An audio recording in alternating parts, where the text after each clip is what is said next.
Welcome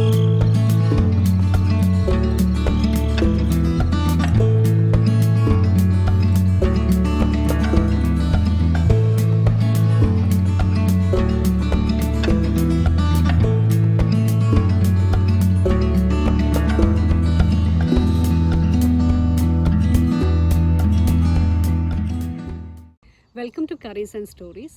ആദ്യമായിട്ടാണ് നിങ്ങൾ ഈ വീഡിയോ കാണുന്നതെങ്കിൽ എൻ്റെ പേര് ഫെമി. നമ്മൾ കഴിഞ്ഞ വീഡിയോയിൽ പ്ലം കേക്കിന് വേണ്ടിയിട്ടുള്ള ഡ്രൈ ഫ്രൂട്ട്സിന് സോക്കിംഗ് ആണ് ചെയ്തത്. ഇന്ന് നമ്മൾ ചെയ്യാൻ പോകുന്നത് കാരമലൈസേഷൻ, അതിൻ്റെ സെക്കൻഡ് പ്രോസസ്സാണ് ചെയ്യുന്നത്. നിങ്ങൾ പലർക്കും കേക്ക് ചെയ്യുമ്പോഴൊക്കെ ഏറ്റവും ബുദ്ധിമുട്ടായിട്ട് തോന്നുന്നത് ഈ കാരമലൈസേഷൻ പ്രോസസ്സാണ്. അതിൻ്റെ 3 മെത്തേഡാണ് ഞാൻ ഇന്ന് നിങ്ങൾക്കിവിടെ കാണിച്ചു തരുന്നത്. നമ്മൾ കാരമലൈസേഷന് 2 മെത്തേഡ്സാണ് ഉള്ളത്. ഒന്ന് വെറ്റ് വേർഷനും രണ്ടാമത് ഡ്രൈ വേർഷനും. ഈ വെറ്റ് വേർഷനിൽ തന്നെ ഞാൻ 2 വേർഷൻസ് നിങ്ങൾക്ക് പറഞ്ഞു തരാം. ഒന്ന് തിക്കറായിട്ടുള്ള വേർഷനും രണ്ടാമത്തത് ഇത്തിരി തിന്നറായിട്ടുള്ള വേർഷനുമാണ്. നമുക്കിതിന് വേണ്ടത് 1/2 കപ്പ് ഓഫ് ഷുഗറും അതുപോലെ തന്നെ 1/4 കപ്പ് ഓഫ് വാട്ടറാണ്. തിന്നർ വേർഷൻ നമുക്ക് വാട്ടർ കുറച്ച് അഡ്ജസ്റ്റ് ചെയ്യാം. നമുക്ക് യുക്താനുസരണം നമുക്കത് അഡ്ജസ്റ്റ് ചെയ്യാവുന്നതാണ്.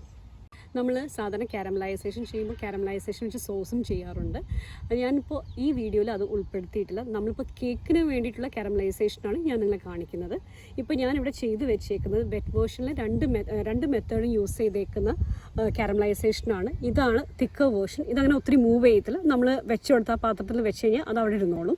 ഇത് തിന്നർ വേർഷനാണ്. തിന്നർ വേർഷൻ എന്ന് വെച്ച് കഴിഞ്ഞാൽ കുറച്ച് ഒന്ന് എന്താ പറയുക, നമ്മളൊരു ലിക്വിഡ് ബേസ് ആയിട്ടാണ് ഇത് ഇരിക്കുന്നത്. പിന്നെ ഇത് ഡ്രൈ വേർഷനാണ്. നമ്മൾ സാധാരണ ഇത് വെച്ചിട്ട് നമ്മൾ സ്പാനിഷ് ഫ്ലാൻ അല്ലെങ്കിൽ ഇതുപോലെ ഷുഗർ ആർട്ടൊക്കെ ചെയ്യാൻ വേണ്ടിയിട്ടാണ് നമ്മൾ ഡ്രൈ വേർഷൻ ചെയ്യുന്നത്. നമ്മളിവിടെ വെറ്റ് വേർഷൻ ഓഫ് കാരമലൈസേഷനാണ് ചെയ്യുന്നത്. 1/2 കപ്പ് ഷുഗറിന് 1/4 കപ്പ് ഹോട്ട് വാട്ടർ നമ്മളിവിടെ തിളപ്പിക്കുകയാണ്. നമ്മളൊരു തിക്കായിട്ടുള്ളൊരു സോസ് പാൻ എടുത്തേക്കുന്നത്. പിന്നെ ഇതിനകത്ത് നമ്മൾ വുഡൻ സ്പാറ്റില യൂസ് ചെയ്യുന്നില്ല. ഇത് ജസ്റ്റ് നമ്മൾ സ്വേൾ ചെയ്ത് കൊടുക്കുക ചെയ്യുന്നത് ഇൻ ബിറ്റ്വീൻ. നമുക്കിവിടെ ഹോട്ട് വാട്ടർ ബോയിൽ ചെയ്ത് തുടങ്ങിയിട്ടുണ്ട്. ഞാനിപ്പോൾ ബേണർ അങ്ങോട്ട് സ്വിച്ച് ചെയ്തു. ഹോട്ട് വാട്ടർ വെച്ചേക്കുന്നത് കുറച്ചൊരു ഹൈ ബേണറിലാണ് വെച്ചേക്കുന്നത്, ഹൈ ഫ്ലെയിമുള്ള ബേണറിൽ. അതുപോലെ തന്നെ കാരമലൈസേഷൻ ഞാൻ ചെയ്യുന്നത് ആ പാൻ കുറച്ചും മാറ്റി വെച്ചിട്ടുണ്ട്. ലോ ഫ്ലെയിമിൽ ഇപ്പോൾ കൊടുത്തേക്കുന്നത്. ഇത് ഏറ്റവും ഇമ്പോർട്ടൻറ്റ് പ്രോസസ്സാണ്. വളരെ സൂക്ഷിച്ച് വേണം നമ്മളിത് ഹാൻഡിൽ ചെയ്യാൻ വേണ്ടിയിട്ട്. നമ്മുടെ കേക്കിന് വേണ്ടിയിട്ടുള്ള കാരമലൈസേഷൻ പ്രോസസ്സ് നമ്മളിവിടെ ചെയ്ത് കഴിഞ്ഞിട്ട് this is a wet version of caramelisation. നമ്മൾ പ്ലം കേക്കിനും അതുപോലെ ക്യാരറ്റ് ഡേറ്റ് കേക്കിനൊക്കെ ഇതാണ് യൂസ് ചെയ്യുന്നത്.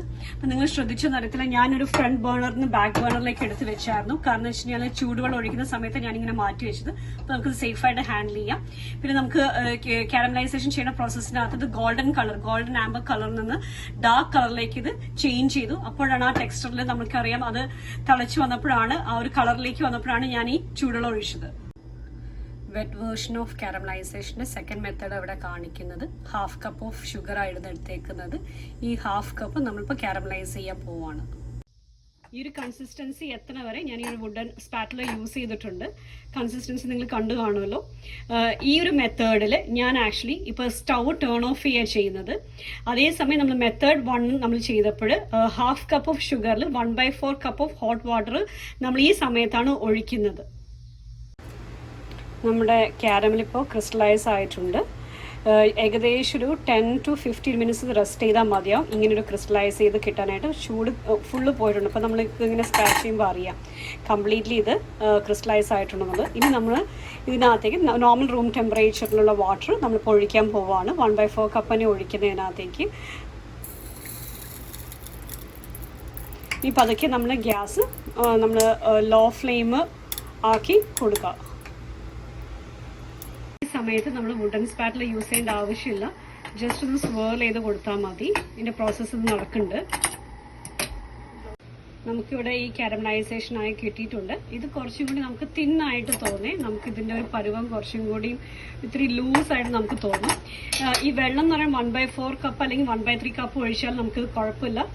മറ്റേത് കുറച്ച് തിക്ക് കൺസിസ്റ്റൻസി ആയിരിക്കും. ഇത് കുറച്ചൊരു തിന്നായിട്ടുള്ള കൺസിസ്റ്റൻസിയാണ്. നമുക്കിത് പ്രിസർവ് ചെയ്ത് വെക്കാം. ചൂടാറിയ ശേഷം ഒരു കണ്ടെയ്നറിലാക്കിയിട്ട് ഇതൊക്കെ നേരത്തെ നമ്മൾ ഉണ്ടാക്കി വെക്കുകയാണെങ്കിൽ നമുക്ക് ഈ ക്രിസ്മസിന്റെ സമയത്ത് അല്ലെങ്കിൽ മറ്റുള്ള കേക്ക് ചെയ്യുമ്പോൾ എളുപ്പമായിരിക്കും.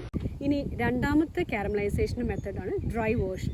ഡ്രൈ വേർഷൻ നമ്മൾ ഷുഗർ മാത്രം യൂസ് ചെയ്യും. ഷുഗർ നമ്മൾ കുറേശ്ശെ ഇട്ടിട്ടാണ് നമ്മൾ ചെയ്യണത്. ചിലർ ഈ പറഞ്ഞ ഷുഗർ മൊത്തത്തിലിട്ടിട്ടും ചെയ്യും. മൊത്തത്തിലിട്ട് ചെയ്യുകയാണെങ്കിൽ നമുക്ക് വുഡൻ സ്പാറ്റല യൂസ് ചെയ്യാം. ഇതിനകത്ത് ഒരു കോൺട്രാഡിക്ഷൻ നമുക്ക് എപ്പോഴും തോന്നും. ചില ഷെഫ്സ് പറയും നമുക്ക് വുഡൻ സ്പാറ്റല യൂസ് ചെയ്യും, ചില ഷെഫ്സ് പറയും വുഡൻ സ്പാറ്റല യൂസ് ചെയ്യേണ്ട ആവശ്യമില്ല, സ്വേർൽ ചെയ്യാം. പക്ഷേ എനിക്ക് തോന്നുന്നു നിങ്ങൾക്ക് എങ്ങനെയാണ് നിങ്ങൾക്ക് ചെയ്യാനായിട്ട് സാധിക്കുക ആ മെത്തേഡ് നിങ്ങൾ യൂസ് ചെയ്യുക. നമ്മൾ ചുവട് കട്ടിയുള്ള ഒരു സോസ് പാനിലേക്ക് ഒരു 1/2 കപ്പ് ഷുഗർ, ഇത് ഡ്രൈ മെത്തേഡിന് വേണ്ടിയിട്ടാണ്, 1/2 കപ്പ് ഷുഗർ നമ്മൾ കാരമലൈസ് ചെയ്യാൻ പോവാണ്.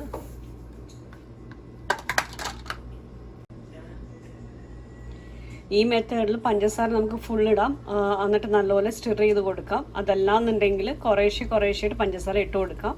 രണ്ട് രീതിയിൽ നമുക്ക് ചെയ്യാം. ഞാനിപ്പോൾ എല്ലാ പഞ്ചസാര ഒരുമിച്ചിട്ടിട്ടാണ് ഈ ഡ്രൈ വേർഷൻ ചെയ്യണേ. അതുകൊണ്ട് വുഡൻ ഒരു സ്പാറ്റല യൂസ് ചെയ്യുന്നുള്ളൂ. ജസ്റ്റ് ഒന്ന് ഇളക്കി കൊടുക്കുക. അത് യൂണിഫോംലി ആവാൻ വേണ്ടിയിട്ടാണ് ഒന്ന് ഇളക്കി കൊടുക്കുന്നത്.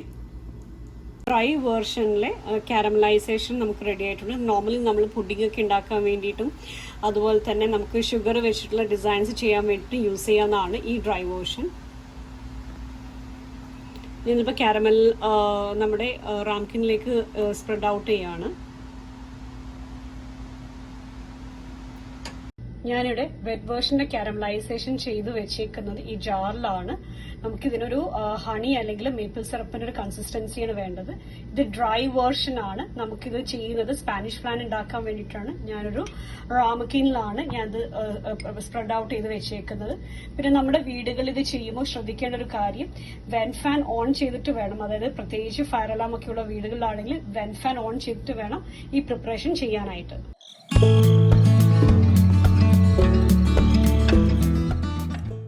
ഞാനിനി പ്രിസർവേഷൻ എങ്ങനെയാണ് ചെയ്യുന്നതെന്ന് പറഞ്ഞു തരുന്നത്. കാരമലൈസ് ചെയ്തേക്ക് നമുക്കൊരു കണ്ടെയ്നറിലാക്കിയിട്ട് ഒരു 6 months തൊട്ട് 1 year വരെ ഫ്രിഡ്ജിൽ സൂക്ഷിച്ച് വെക്കാൻ പറ്റും. പിന്നെ ഇനി ഒരു മൂന്നാമത്തെ വീഡിയോ എടുക്കുന്നുണ്ട്, പാൻഗ്രീസ് ആണ്. അതും നമുക്കിതുപോലെ തന്നെ 6 months തൊട്ട് 1 year വരെ ഫ്രിഡ്ജിൽ സൂക്ഷിച്ച് വെക്കാം. പ്ലം കേക്കിന് നമ്മൾ നേരത്തെ ഫസ്റ്റ് വീഡിയോ ചെയ്തപ്പോൾ ഡ്രൈ ഫ്രൂട്ട്സ് നമ്മൾ സോക്ക് ചെയ്ത് വെച്ചപ്പോൾ അതിന് പ്രിസർവേഷൻ എങ്ങനെയാണ് ചെയ്യണമെന്ന് വെച്ചാൽ, നിങ്ങളിപ്പോൾ പല സ്ഥലങ്ങളിലായിരിക്കാം, ഒത്തിരി ഹ്യൂമിഡ് ആയിട്ടുള്ള വെതർ ഉള്ളവർ നമ്മളത് ഫ്രിഡ്ജിൽ സൂക്ഷിച്ച് വെച്ചാൽ നന്നായിരിക്കും. അതല്ലാന്ന് വെച്ച് കഴിഞ്ഞാൽ നമുക്കത് പുറത്ത് സൂക്ഷിച്ച് വയ്ക്കാം. ഞാനൊക്കെ സാധാരണ കൂൾ പ്ലേസ്, നമ്മൾ ഏതെങ്കിലും വെയിലൊന്നും കിടക്കാത്ത രീതിയിൽ, കാരണം റം ഒഴിക്കുന്നത് കാരണം അത് കേടാവാറില്ല.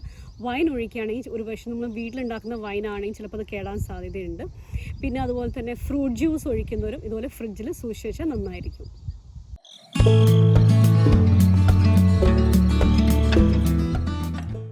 ഞാനിപ്പോൾ കാരമലൈസേഷൻ 2 ടിപ്സാണ് പറയാൻ പോകുന്നത്. ഒന്ന്, നമ്മൾ എടുക്കുന്ന പാൻ അത് എപ്പോഴും തിക്ക് ബോട്ടം പാൻ ആയിരിക്കണം നമ്മൾ കാരമലൈസേഷന് വേണ്ടിയിട്ട് ചൂസ് ചെയ്യേണ്ടത്. രണ്ടാമത്തേത്, നമ്മൾ സ്പൂൺ യൂസ് ചെയ്യുകയാണെങ്കിൽ ഒരു കാരണവശാലും സ്റ്റീൽ യൂസ് ചെയ്യരുത്, ഏതെങ്കിലും വുഡൻ സ്പാറ്റല വേണം യൂസ് ചെയ്യാനായിട്ട്. കാരമലൈസേഷൻ്റെ ഈ വീഡിയോ നിങ്ങൾക്ക് ഇഷ്ടപ്പെട്ടാൽ please like, share, subscribe and give your valuable comments. Thank you.